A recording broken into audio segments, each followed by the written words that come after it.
Je pense que c'est utilisé pour des raisons identitaires, puis je pense que, comme Québécois, je suis assez tanné de ce débat qui est généralement identitaire. Mais la langue n'était pas électoraliste. identitaire.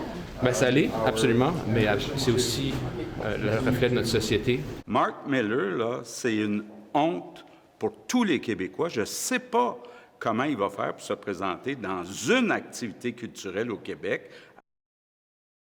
Le moins qu'on puisse dire, c'est que la nomination de Mark Miller comme nouveau ministre de l'Identité et de la Culture canadienne et ministre responsable des langues officielles n'est pas passée inaperçue cette semaine. Sa capacité de pouvoir défendre les francophones et le milieu artistique est au cœur des débats depuis plusieurs jours déjà.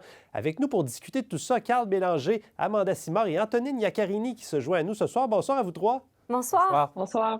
On a entendu M. Miller et François Legault. Là, il y a une autre couche qui s'est rajoutée depuis le chef du Parti québécois, Paul Saint-Pierre Plamondon, qui critique les représentants du milieu culturel qui ont salué la nomination de M. Miller. On va écouter, on en discute tout de suite après. Puis à un moment donné, on a le droit de s'attendre à ce que le milieu culturel, puis là, je ne veux pas mettre tout le monde dans le même panier, mais que les porte-paroles du milieu culturel québécois soient loyaux envers le Québec puis la francophonie au Québec. Ben oui, mon équipe, depuis ce matin, a reçu des commentaires. On se fait traiter de traître. Quelqu'un qui est un allié naturel de la culture au Québec nous disent qu'ils ont honte de nous. Oh, c'est dur à prendre. Je leur reproche pas d'essayer d'avoir des subventions, mais je trouve inacceptable que ces subventions-là du fédéral viennent avec autant de contraintes, de conditions idéologiques. Le dernier extrait qu'on vient de voir, c'était aujourd'hui Paul Saint-Pierre Plamondon qui revenait sur ses déclarations. Qu'en avez-vous pensé, Antonine? Est-ce qu'il est allé trop loin, selon vous? Bien, il a un peu fait dévier le débat parce que, évidemment, quand on a vu la nomination de M. Miller dans ce poste précis-là, moi, je ne m'attendais pas à ce que ce soit accueilli avec beaucoup de chaleur à Québec, étant donné ses commentaires sur la langue française. Et il en a remis, d'ailleurs, M. Miller, cette semaine, en disant qu'il était tanné. Donc, on s'excuse d'exister auprès de M. Miller, mais la question de la langue, ça va pas se régler du jour au lendemain. En fait, ce sera probablement jamais réglé.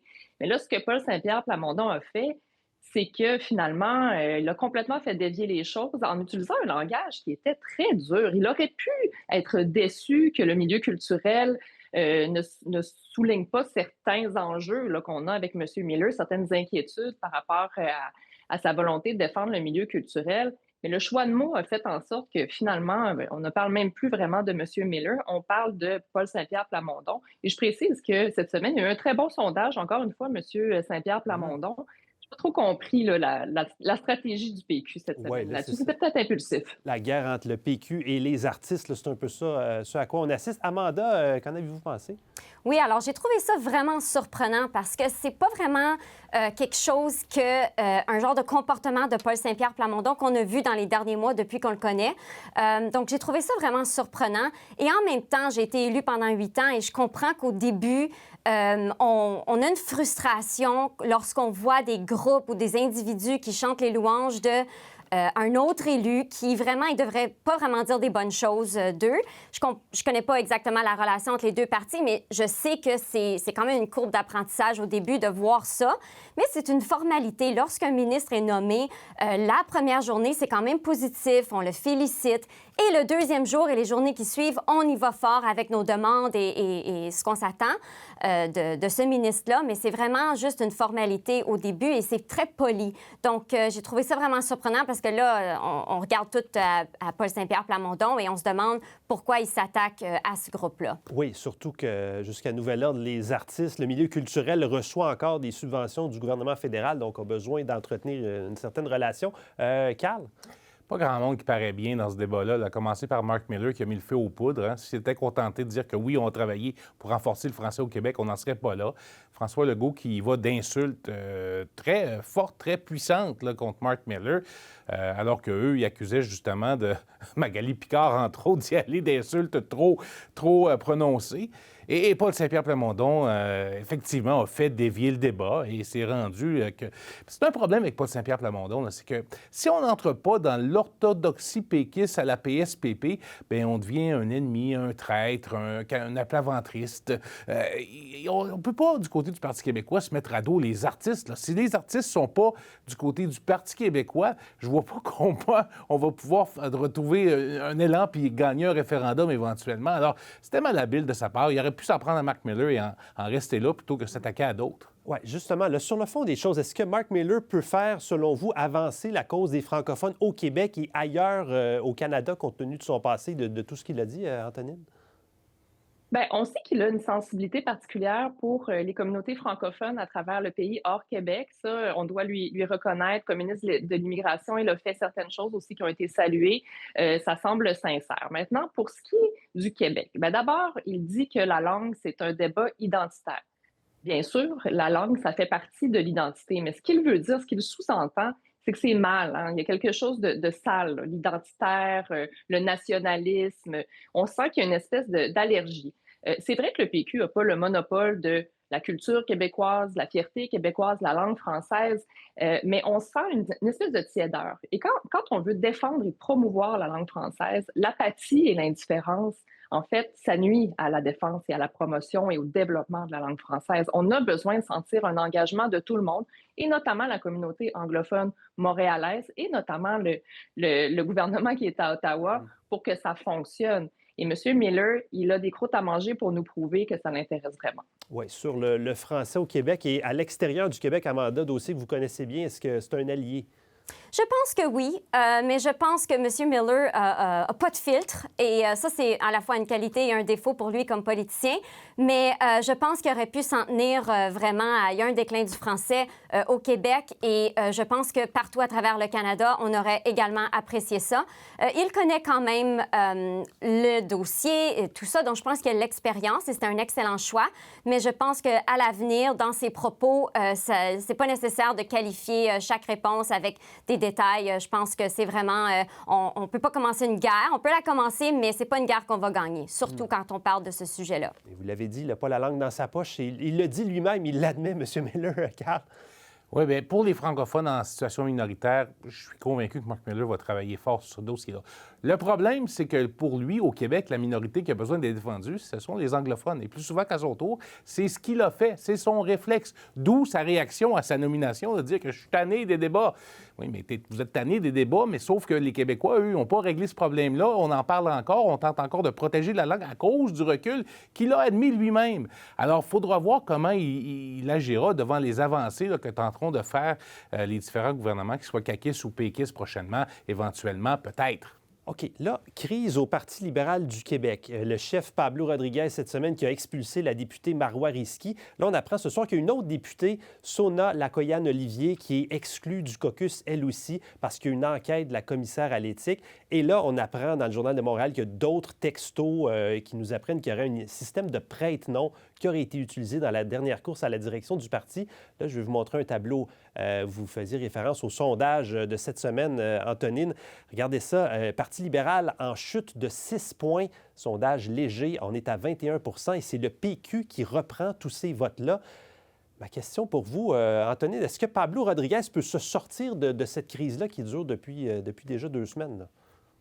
C'est extrêmement difficile pour plusieurs raisons. La première, c'est que sa gestion de la crise, il ne l'a pas nécessairement créé la crise.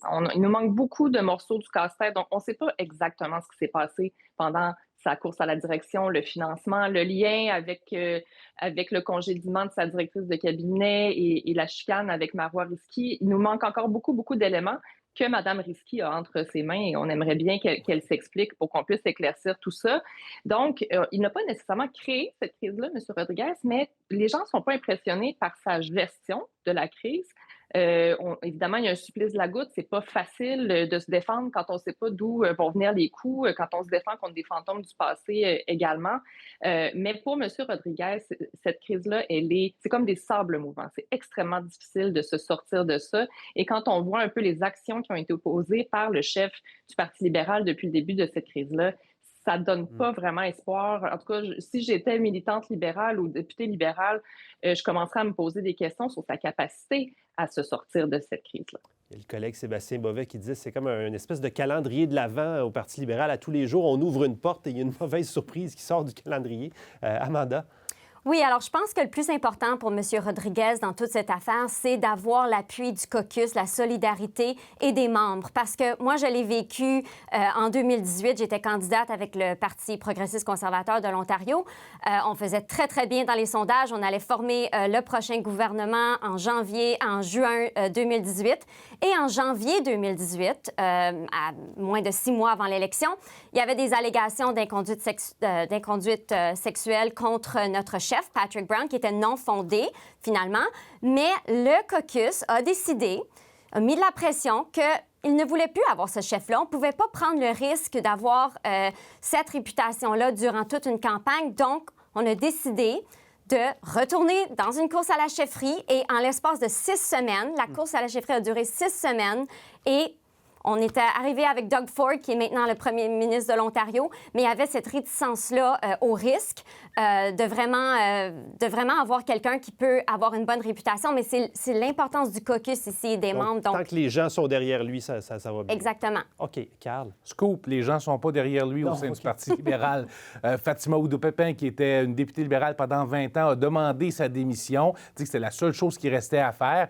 Et même s'il y a eu des sorties positives de Charles Milliard et de Carl Blackburn, moi, je peux vous dire là, qu'au sein de ces 2 camps, on est déjà en train de préparer la course à la succession qui ne pourrait pas avoir la même formule, qui serait probablement plus courte. Peut-être même le Conseil national du Parti libéral devrait choisir un chef. Mais on se prépare. On se prépare à l'après-Pablo parce que malheureusement, le calendrier de l'Avent, il reste encore beaucoup de portes à ouvrir.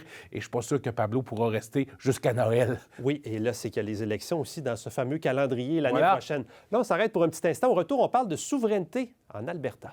On va parler de souveraineté pour ce dernier bloc, mais pas au Québec, en Alberta. On se souvient qu'il y a des groupes qui militent pour que la province devienne indépendante. Là, on sent que ce mouvement-là s'est calmé un petit peu depuis l'arrivée au pouvoir de Mark Carney. D'ailleurs, dans une entrevue à Radio-Canada, on vous en parlait hier, la première ministre Danielle Smith a dit qu'elle allait faire campagne contre la souveraineté si jamais il y avait un référendum. On sent qu'il y a un réchauffement des relations, là, Carl. Est-ce que c'est une nouvelle ère entre l'Alberta et le fédéral?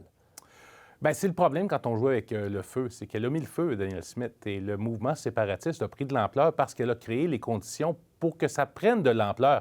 Elle utilisait ça comme un levier de négociation. Ça a fonctionné à court terme, mais ça pourrait causer des dommages collatéraux. Alors, est-ce que c'est une nouvelle ère? La première ministre Danielle Smith s'est fait huer à son congrès parce qu'elle disait que, justement, c'était une nouvelle ère de relations avec le fédéral. Alors, ça ne sera pas facile à gérer, là, même si elle dit qu'elle va faire campagne contre la séparation. Elle a mis en place les conditions et le processus pour faciliter la tenue d'un référendum. C'est elle qui a fait ça. Oui, donc il y a encore un fond d'insatisfaction, même si elle semble un peu plus heureuse des relations. Amanda, comment vous voyez ça?